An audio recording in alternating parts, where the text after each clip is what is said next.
ആൾക്കാരോടാണ് പറയാനുള്ളത്. എനിക്ക് എന്തെങ്കിലും ഒന്ന് തുടങ്ങാൻ വേണ്ടിയിട്ട് ആ ഒരു സ്റ്റാർട്ടിങ് ട്രബിളിൽ നിൽക്കുന്ന ആൾക്കാരോടാണ് പറയാനുള്ളത്.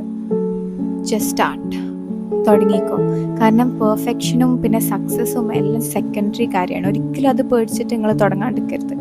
ഒന്ന് തുടക്കട്ടോ, ബാക്കിയെല്ലാം അതിൻ്റെ ഒപ്പം നിങ്ങളുടെ എഫേർട്ടും നിങ്ങളുടെ ടൈമൊക്കെ അനുസരിച്ച് താനേ ഓട്ടോമാറ്റിക്കലി നിങ്ങളെ ബാക്കിൽ വരും. All you have to do is just start.